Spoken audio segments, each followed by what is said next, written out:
بسم اللہ الرحمن الرحیم۔ یہ ان دنوں موبائل نیا آیا تھا۔ میں جب لڑکیوں کے پاس موبائل دیکھتی تو اس کو سوچتی کاش میرے پاس بھی فون ہو۔ پھر فون خریدنے کے لیے میں نے اپنے جیب خرچ سے رقم بھی جمع کی، مگر میں نہ لے سکی کہ مما پاپا نے اجازت نہیں دی۔ 1 سال بعد جب میں نے میٹرک بہت اچھے نمبروں سے پاس کر لیا تو پاپا نے پوچھا، بتاؤ روشن تم کو کیا تحفہ چاہیے؟ میں نے فوراً کہا، پاپا مجھ کو موبائل فون لے دیجئے۔ وہ ایک دم سوچ میں پڑ گئے، لیکن پھر میرے شوق کو دیکھتے ہوئے انہوں نے میری خواہش پوری کر دی اور مجھ کو موبائل فون لے کر دے دیا۔ موبائل پا کر میں بہت خوش تھی، چونکہ یہ چیز میری من پسند تھی۔ اس تحفے کو پا کر میں گویا ہواؤں میں اڑ رہی تھی۔ ابھی میری چھٹیاں تھیں، تبھی ہم نے تائی ابو کے گھر لاہور جانے کا پروگرام بنایا۔ ہم پہلی بار جا رہے تھے کیونکہ اس سے پہلے ہمارا کوئی خاص آنا جانا نہیں تھا۔ امی ابو اور چھوٹے بھائی کے ساتھ میں لاہور پہنچی۔ وہاں سارے عزیز بہت خوش ہو کر ملے۔ تائی ابو کا ایک بیٹا بھی تھا، اس کا نام حسن تھا۔ حسن میرا سب سے خوبصورت اور خوش گفتار کزن تھا۔ ہم لاہور میں 2 ماہ رہے۔ ان 2 ماہ میں میری اور حسن کی اچھی خاصی دوستی ہو گئی۔ ہم گھنٹوں باتیں کرتے اور وہ روز ہم کو اپنی گاڑی میں گھمانے لے جاتا۔ اس کے ساتھ گزرا ہوا وقت کس قدر حسین تھا، ان لمحات کو میں نے کبھی بھی بھلا نہیں سکتی۔ جب ہم لاہور سے کراچی آ رہے تھے وہ بہت اداس تھا، جیسے اسے ہمارے جانے کا بے حد غم ہو۔ جب گاڑی چلنے لگی وہ کہنے لگا، روشن مجھ کو اپنا موبائل نمبر دے دو اور میرا نمبر لے لو تاکہ ہم ایک دوسرے سے بات کر سکیں۔ میں نے کہا ٹھیک ہے، تبھی اس کو نمبر دے دیا۔ جب میں واپس اپنے شہر آ گئی تو یوں لگا جیسے دل خالی خالی ہے، جیسے اپنی کوئی بہت قیمتی چیز مجھ سے کھو گئی ہو۔ یہ دراصل حسن کے ساتھ گزارے ہوئے دنوں کی یاد تھی جو مجھ کو چین نہیں لینے دے رہی تھی۔ اب دن رات مجھ کو اس کی یاد ستانے لگی۔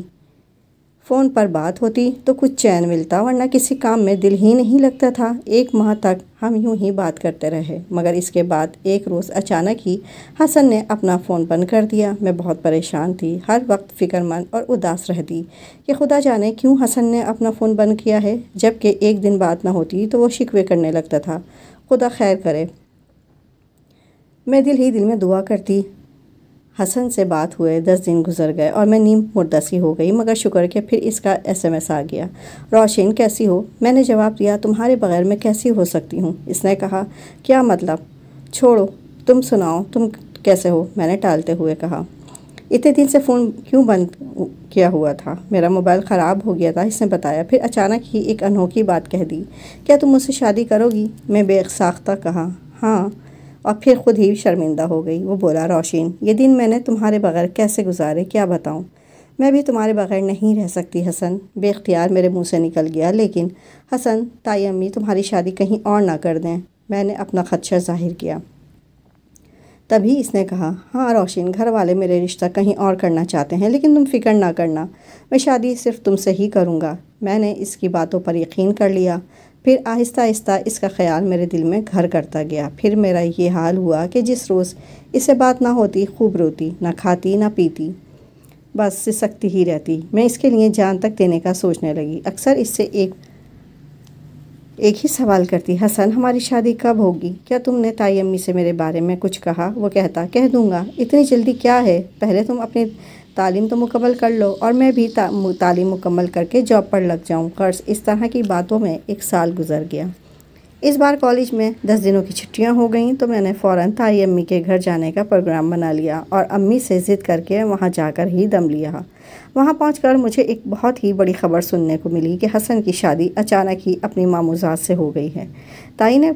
امی نے پوچھا ہمیں کیوں بلایا نہیں، تو تائی امی وضاحتیں پیش کرنے لگیں کہ بس لڑکی والوں کی وجہ سے جلدی شادی کرنی پڑی اور ہم کسی کو نہ بلا سکے، لیکن کچھ دنوں بعد دھوم دھام سے ولیمہ کریں گے اور سب کو بلائیں گے۔ یہ خبر سن کر میں بے حال ہو گئی۔ امی نے پوچھا، دلہا دلہن کدھر ہیں؟ تائی امی نے بتایا کہ وہ تو ہنی مون منانے سوات وغیرہ گئے ہیں۔ یہ سن کر میں کمرے میں چلی گئی اور دروازہ بند کر کے خوب روئی۔ اگلے روز حسن اور مناہل آ گئے۔ میں نے موقع پا کر اس سے پوچھا، یہ تم نے میرے ساتھ کیا کیا؟ کہنے لگا، میں بے قصور ہوں روشن، کیونکہ 2 سال پہلے امی نے مناہل کو پسند کر لیا تھا۔ جب میں نے تمہارے لیے ان سے کہا تو وہ بہت ناراض ہوئیں، تبھی امی کی خوشی کی خاطر مجھ کو ان کا حکم بجا لانا پڑا۔ کیا کرتا، ماں کو ناراض کیسے کرتا؟ یہ حسن کی تعویلیں تھیں۔ رات کو تھوڑی دیر کے لیے وہ باہر چلا گیا تو میں مناہل کے پاس جا بیٹھی اور اس سے پوچھا کہ کیا آپ دونوں کی پسند کی شادی ہے؟ تبھی اس نے نخوت سے کہا، ہم 6 سالوں سے ایک دوسرے کو پسند کرتے ہیں اور ہماری منگنی کو بھی 4 سال ہو چکے ہیں۔ جہاں تک تمہارا معاملہ ہے تو مجھے علم تھا کہ حسن تم سے فون پر بات کرتا ہے۔ اس بات پر میرا حسن سے کئی بار جھگڑا بھی ہوا تھا۔ اس نے مجھ سے کہا کہ موبائل پر چاہے لاکھ لڑکیوں سے بات کروں لیکن شادی تم سے ہی کروں گا۔ بھلا فون پر بات کرنے والی لڑکیوں کا کیا بھروسہ؟ جب مجھ سے چیٹ کر سکتی ہیں تو دوسرے لڑکوں سے تعلق رکھنے میں کیا شرم کرتی ہوں گی؟ اس لیے تم سوچنا بھی مت کہ میں ایسی ویسی لڑکی سے شادی کروں گا، مناہل نے حقارت سے کہا۔ تو مجھ کو ایسا لگا کہ جیسے وہ مجھ کو اپنے پاؤں کی جوتی سمجھتی ہے۔ دل اور بھی افسوس ہوا اس بات کر کے کہ ناحق خود کو مزید اس کی نظروں میں گرایا کہ وہ تو اس کی دلہن تھی اور میں ایک سوالیہ نشان تھی۔ اس کی باتوں پر خجالت سے گڑ گئی تھی۔ یقین نہ آتا تھا کہ حسن نے کزن ہوتے ہوئے کیوں مجھے دھوکہ دیا۔ جب دل ٹکڑے ٹکڑے ہو چکا اور زندگی فضول شے نظر آنے لگی تب پاپا کی بات یاد آئی کہ بیٹی کوئی اور تحفہ لے لو مگر موبائل نہ لو۔ لڑکیوں کے لیے یہ تحفہ اچھا نہیں ہوتا کیونکہ ابھی تم کم عمر ہو۔ سوچتی تھی میرے پاس نہ موبائل ہوتا اور نہ میں اس تباہی میں پڑتی۔ بے شک یہ کام کی چیز صحیح لیکن اس کا غلط استعمال زندگی برباد کر سکتا ہے، خصوصاً لڑکیوں کے لیے۔ اس بار ہم 1 ہفتے وہاں ٹھہرے تھے مگر یہ چند دن میرے لیے صدیوں کے برابر ہو گئے۔ اپنے محبوب کو اپنی آنکھوں کے سامنے اس کی دلہن کے ساتھ ہنستے بولتے دیکھنا کسی طرح بھی میرے لیے قیامت سے کم نہیں تھا۔ سوچتی تھی ناحق لاہور کا سفر کیا، تایا کے گھر سے کیا ملا، دامن میں انگارے ہی بھر لائی۔ اپنے شہر واپس تو آ گئی مگر کسی پل چین نہیں آ رہا تھا۔ بار بار موبائل فون اٹھاتی تھی اور بغیر ملائے رکھ دیتی تھی۔ انگلیوں کو حسن کا نمبر ملانے کی عادت جو پڑ گئی تھی مگر اس بے وفا نے تو ایک بار بھی پلٹ کر فون نہ کیا کہ تم کیسی ہو اور کس حال میں ہو۔ جو کسی سے پیار نہیں کرتے وہ اس کا خیال بھی نہیں کرتے۔ وہ مناہل کے ساتھ اپنی نئی زندگی کی خوشیوں میں مگن تھا کیونکہ اس کی بیوی اس کی من پسند تھی۔ میرے ساتھ موبائل پر باتیں محض دل لگی تھی۔ اس نے یہ تک نہیں سوچا کہ اس کی دل لگی کسی کی جان بھی لے سکتی ہے۔ جس شخص سے دھوکے کی توقع نہ تھی اس نے دھوکہ دے دیا۔ اب تو دوستی کے لفظ سے بھی مجھ کو خوف سا آنے لگا تھا۔ جب کہ دل کی ایسی کیفیت ہو تو انسان کو اس وقت سب سے زیادہ دوست کی ہی ضرورت ہوتی ہے۔ میں نے دوستی سے احتیاط برتی، پھر بھی ایک لڑکی سے دوستی ہو گئی جس کا نام فرح تھا اور وہ ہمارے برابر والے مکان میں آ کر رہی تھی جو عرصے سے خالی پڑا تھا۔ پہلے یہ لوگ گاؤں میں رہا کرتے تھے مگر کراچی آنا جانا رہتا تھا۔ فرح کے 2 بھائی تھے اور وہ ان کی اکلوتی بہن تھی۔ شروع میں وہ ہمارے گھر کم آتی جاتی لیکن جب اس نے مجھ کو بہت دکھی دیکھا تو زیادہ آنے جانے لگی۔ کچھ لوگوں کو خدا کی طرف سے کسی کی غمگساری کرنے کا ملکہ حاصل ہوتا ہے۔ فرح بھی انہی لوگوں میں سے تھی۔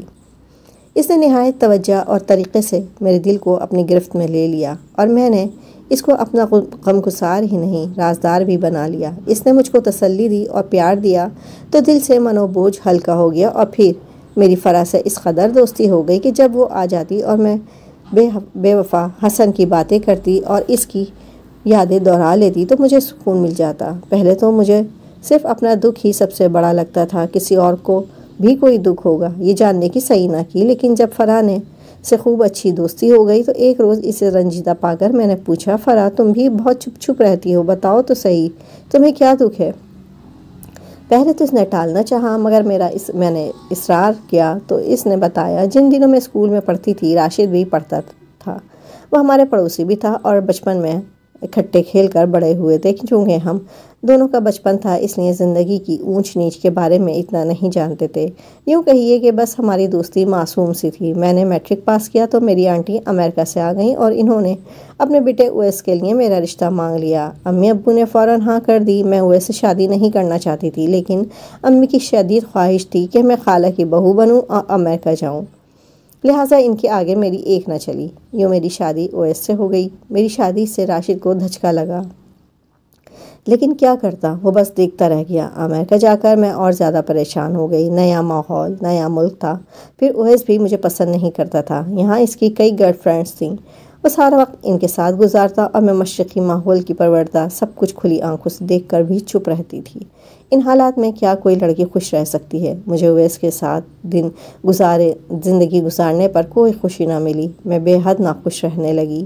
یوں ایک دن جب دل بہت اداس اور افسردہ اور گھٹا ہوا تھا میں نے راشد کو فون کر دیا کیونکہ اس نے مجھے شادی میں موبائل فون تحفے میں بھیجا تھا، جس کا مطلب تھا کہ مجھ کو فون کرنا۔ اب جب میں تنہا ہوتی راشد سے فون پر باتیں کر لیتی، جس سے دل ہلکا ہو جاتا۔ ایسی باتیں نہیں چھپتی۔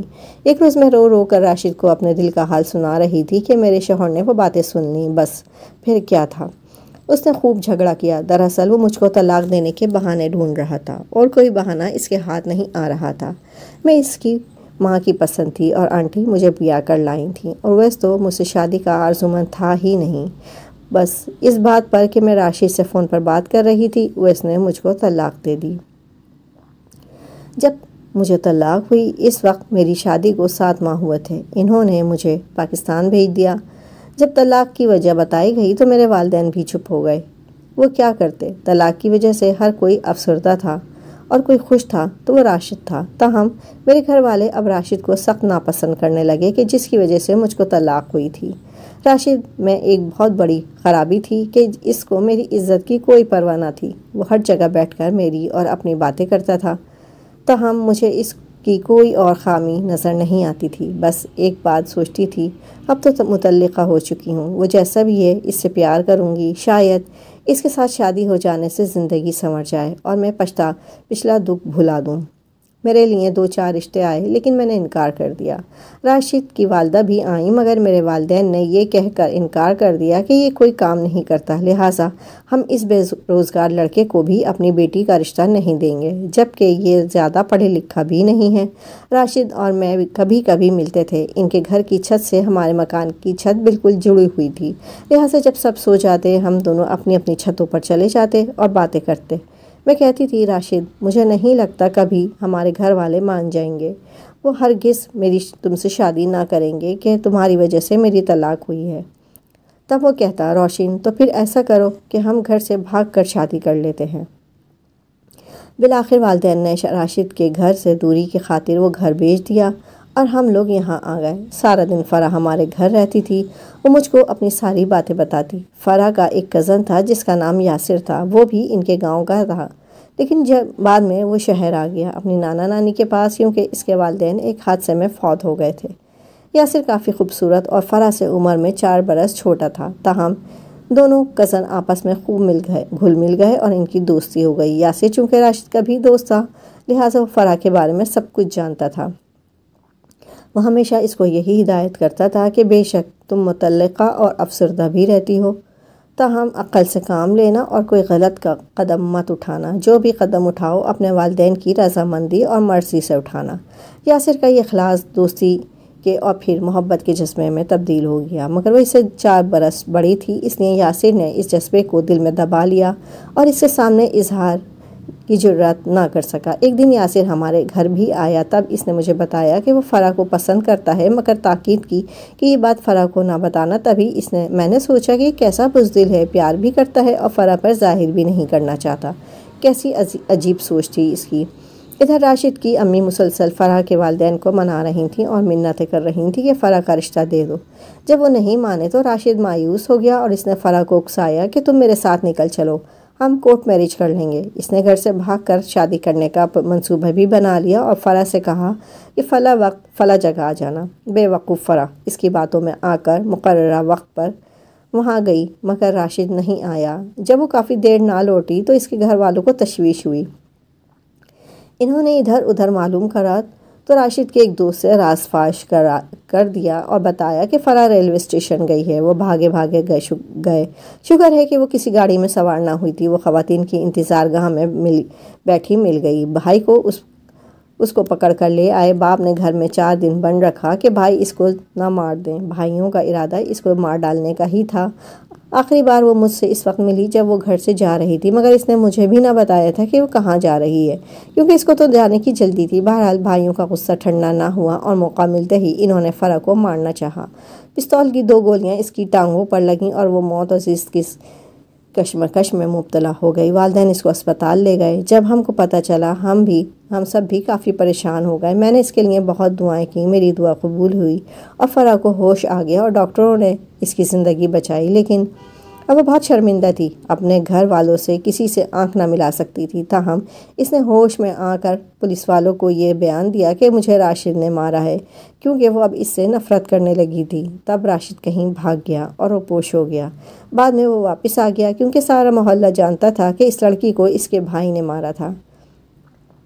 اب فرح تنہا ہو گئی۔ وہ جو پہلے میری غمگسار تھی، اس کو میری غمگساری کی ضرورت تھی۔ میں گھر والوں کے خوف کی وجہ سے زیادہ اس کے پاس نہیں جا سکتی تھی۔ راشد نے بے وفائی کی، گھر والے بھی اس سے نفرت آمیز باتیں کرنے لگے۔ وہ بہت زیادہ ڈپریشن کا شکار ہو گئی۔ ایسے میں یاسر کے والدین آ گئے اور کہا کہ ہم اپنے بیٹے کے لیے آپ کی بیٹی کا رشتہ لینا چاہتے ہیں۔ سبھی حیران رہ گئے کہ ایک گھر سے بھاگی ہوئی مطلقہ اور مضروب لڑکی سے یاسر، جو کہ عمر میں بھی چھوٹا تھا، اپنے سے زیادہ عمر کی خاتون کو اپنانا چاہتا تھا۔ آخر کیوں؟ کیا محض ہمدردی کی وجہ سے؟ یہ واقعی اس کو فرح سے محبت تھی۔ یاسر نے بہت یقین دلایا، مگر فرح نے یہی سوچا کہ یہ نادانی کر رہا ہے، کیونکہ مجھ سے عمر میں چھوٹا ہے، اس کو زندگی کا اتنا پتہ نہیں ہے۔ اس نے انکار کر دیا۔ تاہم فرح کے والدین نے اس رشتے پر ہاں کر دی۔ یاسر بہت خوش تھا، کہتا تھا کہ میں فرح کو اتنا خوش رکھوں گا کہ وہ ماسی کے سارے دکھ بھلا دے گی۔ شادی کی تیاریاں ہونے لگی تھیں کہ کچھ دنوں بعد یہ سب کچھ الٹ ہو گیا۔ امریکہ سے فرح کی آنٹی آ گئیں اور کہنے لگیں کہ ہم اپنی بہو کو لینے آئے ہیں، کیونکہ اویس نے طلاق 1 بار دی تھی، 3 بار نہیں دی تھی۔ بہرحال پھر نکاح ہو گیا اور فرح کے گھر والوں نے یہی سوچا کہ اپنے گھر چلی جائے گی تو اچھا ہے۔ لڑکی پر ایک بار گھر سے بھاگی ہوئی کلے بل لگ جائے تو لڑکی کے اس جرم کو کوئی معاف نہیں کرتا۔ فرح کو واپس بھیجنے کی تیاریاں ہونے لگیں تو وہ کافی پریشان تھی۔ یاسر بھی بے حد افسردہ تھا۔ وہ میرے گھر آئی تو کہنے لگی، میں اپنے سے زیادہ یاسر کے لیے دکھی ہوں، کیونکہ وہ بے حد پریشان ہے۔ کہتا ہے تم مجھ سے کتنی دور چلی جاؤ گی، کاش تمہاری آنٹی نہ آتی اور ہماری شادی ہو جاتی۔ فرح کے جانے سے پہلے یاسر نے اس کو موبائل لا کر دیا کہ مجھ سے کبھی کبھی بات کر لیا کرنا، لیکن فرح نے یہ کہہ کر قبول نہیں کیا کہ موبائل ایک ایسا تحفہ ہے جس سے اکثر لڑکیوں کی زندگی برباد ہو جاتی ہے۔ بس اگر کسی لڑکی سے سچا پیار ہے تو اس کی عزت بھی بہت عزیز ہونی چاہیے کہ وہ آپ کی وجہ سے معاشرے میں بدنام نہ ہو۔ فرح چلی گئی اور میں آج بھی سوچتی ہوں کہ اس کا غم مجھ سے بڑا تھا، لیکن وہ مجھ سے زیادہ حوصلے والی تھی۔ دعا کرتی ہوں کہ میری دوست فرح جہاں بھی ہو خوش ہو۔